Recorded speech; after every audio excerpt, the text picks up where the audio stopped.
dhegaystayaal inkastoo sidii balwadii ka horraysay iyo si ka daranba loo qoonsaday haddana degdeg ayay heelladii meel walba uga dhacday dalkiina ugu wada fiday badanaa midhaheeda iyo laxmada lagu qaadatoona hal abuurradu ma kala sheegan jirin taasna waxay kaga gedisan tahay noocyada kale ee maansada soomaalida sidoo kale hooballadii heellada qaadi jiray waa u sinaayeen haddiiba cid lagu magacaabana waxaa lagu magacaabi jiray kolba fannaankii laxanka u sameeyey heesaa waliba hadba tii uu doono ayuu ku luuqayn jiray iyada oo aan lagula yaabin taasna waxay kaga duwanayd heesihii ka dambeeyey oo tu walba looga xisoon jiray fannaankii lagu bartay waayadan ka horna fannaan kale intuu ku dhiirrado inuu ku luuqeeya ay ahayd ceeb laga siqoodo sidii la filaayey heelladii iyo dhallinyaradii guryaha gudahooda ku tuman jirtayba waxaa ku kacay waayeelkii iyo culimmadii geyiga joogtay mararka qaarkood waxayba ka dacweyn jireen xafiisyada maamulladii gumaysiga ee dalka ka jiray waayeelladaas oo awal hore waalid iyo wadaadda u badnaa waxaa mooggan ku soo biiray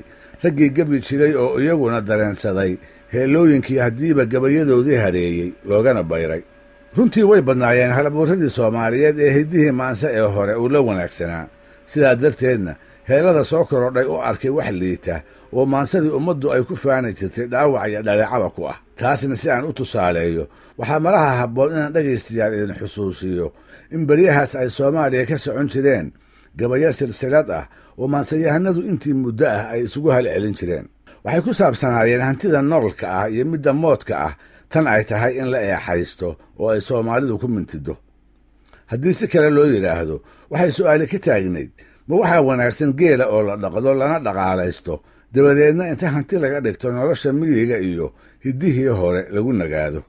mase meesigaas iyo duurku noolaadkaba waxaa ka raandhiis roon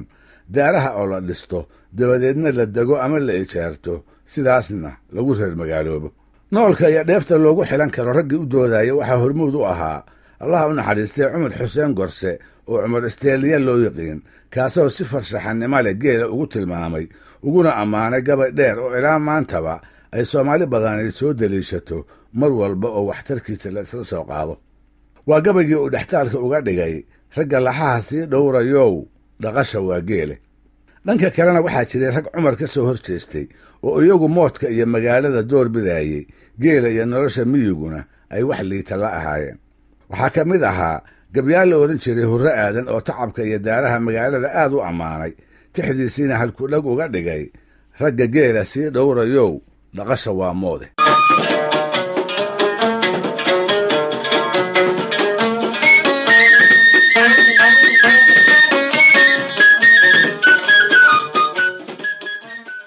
hase ahaatee hurre aadan intii aanu u gudbin dulucda gabaygiisa ayuu qaybtiisa hore wuxuu ku ceebeeyey qaraamigii iyo heellooyinkii xilligaa lagu daatay iyo weliba luuqda lagu qaado oo oohinta carruurta uu ku maseeyey wuxuu yidhi waayadanba gabaygii ma dhihin dhemanta ahaaye dhawaaqii qaraamigu markuu dhaa ka bixi waayey dhallaan ooyayaa lagu maslaa'ina dhici waaye luuqdii hore loo dhashaan soo dhufanayaaye habluhu kay ku dhaantaynayaan hayga dhowrina bal dhegayse cumarow murtida waa dhex gelayaaye ragga geela sii dhowrayow dhaqasha waa moode hal abuurradii kale ee heellada daraabay waxaa isna ka mid ahaa cabdilaahi suldaan oo timacadda ku magac dheeraa isla waayadaas gabay uu tiriyey alartiisa ayuu isaguna ku weeraray dhallinyaradii qaraamiga ku heesi jirtay isaga oo ku eedaynaya maansadii soomaaliyeed inay gacnahooda ku dhimatay waa kii lahaa in dhoweydba quruxdiisa gabay qaad isma lahayne wax waliba qisuu leeyahay iyo qariya maamuusii qawaaniinta maansaduna waa qalad la'aan sheegee halkaan xarafku kuu qabanba waa laga qandoodsaaye maansada qaraamigan yaryar ee qayliyaa dilay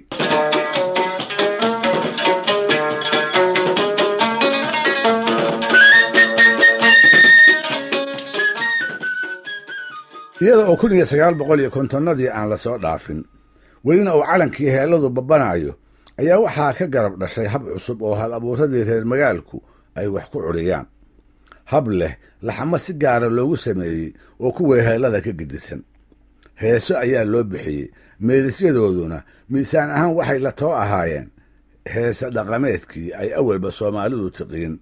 waxaase lagu kordhiyey luuqaan hore loo aqoono midba gaarkeeda loogu qaado iyo muusig loo garaaco loona adeegsaday isla qalabkii heellada loo tumi jiray ujeedda ahaan haddii ay heelladu jacaylka uun ku koobnayd, heesta casriga ahi way ka duwanayd oo ka guda weynayd. waxay noqotay hab ay hal abuuradu kaga hadlaan dhammaan ulajeeddooyinkii uu gabayaaga soomaalidu maansadii hore kaga hadli jiray: jacayl, faan, calaacal, baroor, tilmaan, ammaan iyo kuwo kale. waxaa kaloo loo adeegsaday ulajeeddooyin gumaysigii dalka qabsaday ee kala qaybshay ka dhashay, sida siyaasadda casriga ah, gubaabinta ummadda iyo fidinta fikradaha madax bannaanida iyo midnimada. markii xagga gubannimodoonka laga eego, yaa xilligaas joogay ama taariikhdiisa wuxuun looga sheegay oo aan maqlin heesihii ay ka mid ka ahaayeen soomaaliyay toosoo isku tiirsada, ama ka kacaay kamayimiyey ka kacaay. xagga soo dhoweynta calansaarkii 1960kii ma waxaa jira waayeel aan xusuusnayn heesihii ay ku jireen qolaba calankeedu waa caynoo innaga keennu waa cirkoo kale, ama aan maalno hasheenna maandeeq. xagga mabda'i xoraynta iyo midaynta shanta Soomaaliyeed yaa 1960nadii qaangaar ahaa oo aan garanayn heesihii ay ka midka ahaayeen hawday magacaaga iyo haybsa calankaaga, ama wajeeray ka soo hoyo horarkiyo waraabaha. xagga maamul wanaagga iyo toosinta madaxda dawladda yaan xusuusnayn heesihii ay ka midka ahaayeen nin lagu seexdow ha seexan, ama nin agoon ku xaday qalin qayrkama macaasho, ama beenlow faalalow iyo kuwii la'ayniga ahaa. heesihii xodxodada iyo jacaylka ku saabsanaa ee xilliyadaasi la curin jiray caddad ma lahayne inaad tiriso ha isku dayin, yaadan ku oomine. dhabtii heesta casriga ah ee Soomaaliyeed waxay aad u buraashay 60nadii iyo 70nadii qarnigii 20aad, markay qayb lama horaana ka noqotay riwaayadaha oo iyaguna suugaanta Soomaalida si xawli leh ugu soo biiray. ilaa maanta riwaayadii la dhigayaba waxaa lagu googooyaa heese kala duwan oo miisaanka geeraarka leh, kolbana meel laga soo geliyo. waa run oo heestu qaybaha maansada ayay ku tirsan tahay, hase ahaatee waxaa jira waxay kaga duwan tahay. waayadii hore curinta iyo faafinta maansadu waxay ahaayeen hawl uu qof keliyihii qabto. gabyaaga ayaa tirin jiray, dabadeedna isla isaga ayaa dadka u sheegi jiray.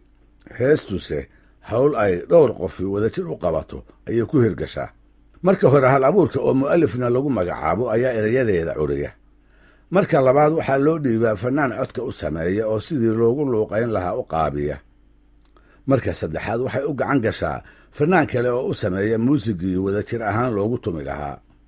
marka afraad wuxuu mu'alifku u doortaa heesaagii qaadi lahaa, kaasoo ugu dambaystana kolka uu cajaladaha ku duubaayo la hortaga koox u tunta oo ka kooban fannaaniin uu mid waliba ku takhasusay qalabka casriga ee muusigu qaybaha uu ka kooban yahay. hawshaas sida wadajirka ah loo qabto oo loo faafiyana waxaa lagu tusaaleyn karaa heesta caanka ah ee beledweyne lagu magacaabo. curiyaha erayadeedu waa maxamed ibraahim warsame hadraawi, cod sameeyuhu waa cabdikariin faarax qaarey cabdikariin jiir, heesaaga qaaday waa xasan aadan, kooxda muusiga u tuntayna waa kooxdii waaberi ee wasaaraddii warfaafinta ee Soomaaliya ka tirsanayd.